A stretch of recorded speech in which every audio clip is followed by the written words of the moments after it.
Excellent qui se sauve maintenant, Excellent qui a pris nettement l'avantage de ce prix Ténor de Beaune et qui ne sera pas rejoint malgré tous les efforts d'Enino du Pomereux. Alcoy bataille pour la 3e place et c'est donc Excellent qui va s'imposer. 2e place pour Enino du Pomereux, Alcoy, Vitruvio et peut-être le numéro 1 Volnik Ducras.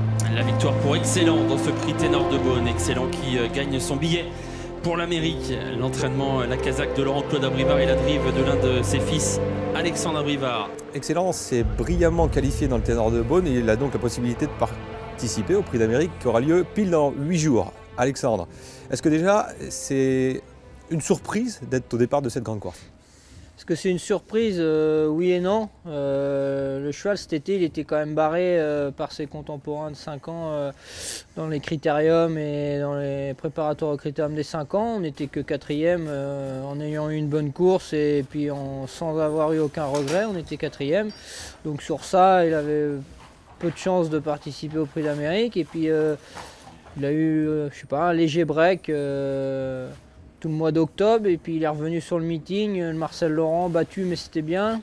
Après on a commencé à croire en de grandes choses à partir du prix Douanel de Saint-Quentin où il a gagné brillamment et du coup il est arrivé sur le ténor avec une belle chance et il l'a enlevé haut la main même j'ai envie de dire. C'est un cheval qui à 2 ans avait un gros potentiel, on croyait fort en lui et puis son année de 3 et 4 ans était un petit peu moyenne, il partait au galop, il finissait pas trop ses courses, on pensait être passé à côté de quelque chose.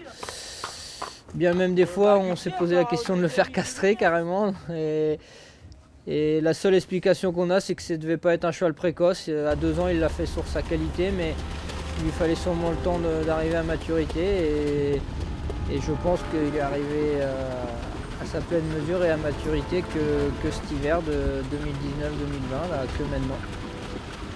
Dans ce prix de Belgique, vous êtes parti au galop, ça ne lui arrivait plus, peu. Ça vous a fait peur, ça vous a surpris. Qu'est-ce qui s'est passé?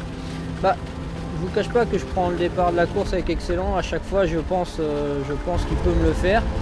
Et je lui faisais de plus en plus confiance parce qu'il ne l'avait pas fait depuis très longtemps. Et là, je pense qu'on l'a mis un petit peu trop dans le confort. Étant donné que c'était une course de préparation, il n'avait pas travaillé très dur. Je pense clairement que le cheval a pris le départ un petit peu trop en dilettante et il s'est laissé aller. C'est toujours ennuyeux. J'aurais préféré qu'il ne le fasse pas.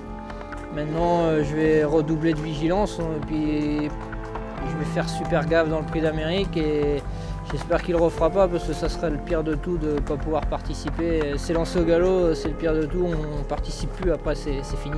J'ai essayé de faire ma course à une trentaine de mètres du peloton et sans en refaire trop sur la course pour pas brûler de kérosène et j'ai vraiment accéléré sur la partie plate à l'intersection des pistes et je lui ai demandé de faire 500 à fond et je pense que j'ai refait un petit peu de terrain sur la course donc j'ai été très satisfait de ce qu'il m'a fait comme boulot derrière.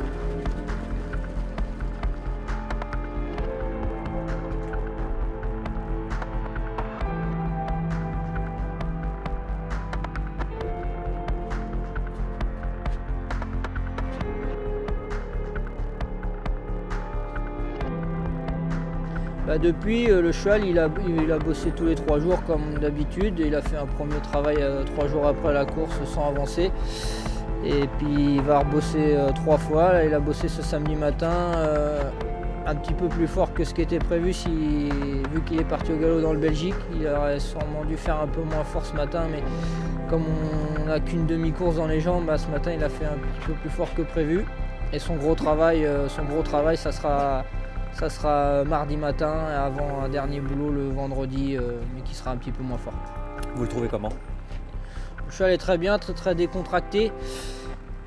J'espère pas trop décontracté, mais mon père va venir lui faire son gros travail de mardi et lui il sera jaugé de son état de forme. Le prix d'Amérique, on sait que ça va être la guerre au départ. Enfin, je veux dire, c'est une course un peu particulière et tout peut jouer au départ. Faut pas se poser de questions, dans quel état d'esprit il faut y aller justement? Je pense qu'il faudra être un petit peu en colère dans les élastiques. L'autre jour, vu que c'était un petit peu la bagarre dans le prix de Belgique, j'ai opté pour partir en léger retrait, peinard et avoir toute la place nécessaire. Et du coup, je pense que j'ai un peu endormi mon cheval. pense que là, il va falloir être un petit peu plus dans le combat, dans les élastiques, et ça va peut-être le stimuler. Et je pense qu'il tombera plus facilement sur la bonne jambe et il partira mieux ainsi. Par contre, il va monter en pression s'il faudra s'y reprendre à plusieurs fois.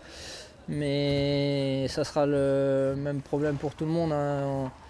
Quand on prend le départ du Prix d'Amérique, j'en ai pas pris beaucoup, mais on espère qu'ils partent du premier coup, parce qu'après, on sait bien comme c'est la guerre. L'année dernière, on fait un peu l'histoire, mais l'année dernière, vous êtes deuxième avec Looking Superb pour Jean-Michel Bazir, qui est un super cheval qui va courir encore cette année. Est-ce qu'à un instant, vous vous posez la question de savoir qui vous allez mener dans le Prix d'Amérique? Écoutez, est-ce que je vais... Oui, la question, je me la suis posée. Maintenant, je me voyais mal préparer le Prix d'Amérique avec un cheval et m'asseoir au sulky d'un autre le dernier dimanche de janvier.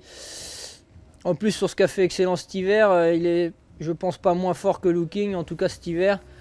Du coup, la question a été plus facile, mais même si je crois que même si Excellent avait été moins performant que Looking cet hiver, je pense que je me serais assis au sulky d'Excellent.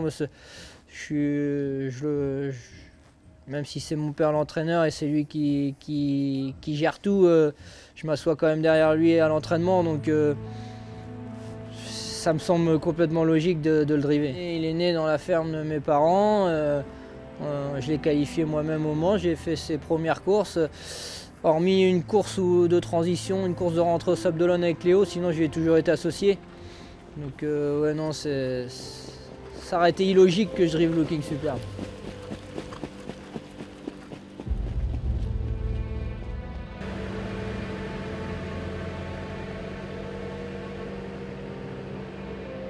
Pour l'instant, la pression, je ne l'ai pas.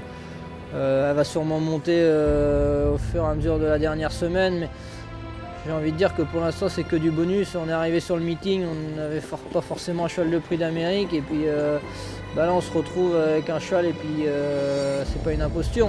Je pense qu'on a vraiment une vraie chance. Donc là, pour l'instant, je ne l'ai pas, mais c'est que du bonheur pour l'instant.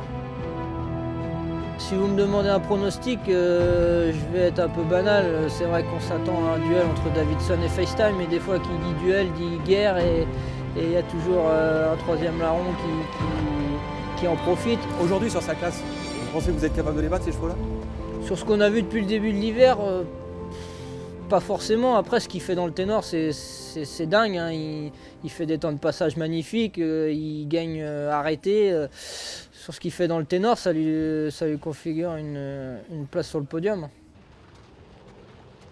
Son plus gros atout, je crois que c'est qu'il peut faire le dernier kilomètre, parce que c'est ce qu'il a fait dans le ténor. Et je suis arrivé à l'entrée de la ligne droite, j'étais encore à la balade. Donc je pense que si il va démarrer moins vite que certains, c'est clair, il y a des chevaux qui partent beaucoup plus vite.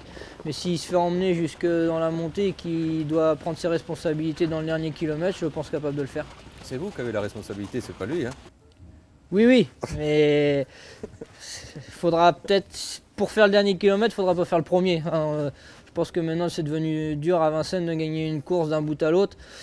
Et non, la course idéale, ça serait d'avoir un petit peu le même schéma de course que dans le Ténor de Beaune, se faire discret jusqu'à la sortie de la plaine, et puis s'intéresser à la course après la plaine, 1200, 1000 mètres, quoi.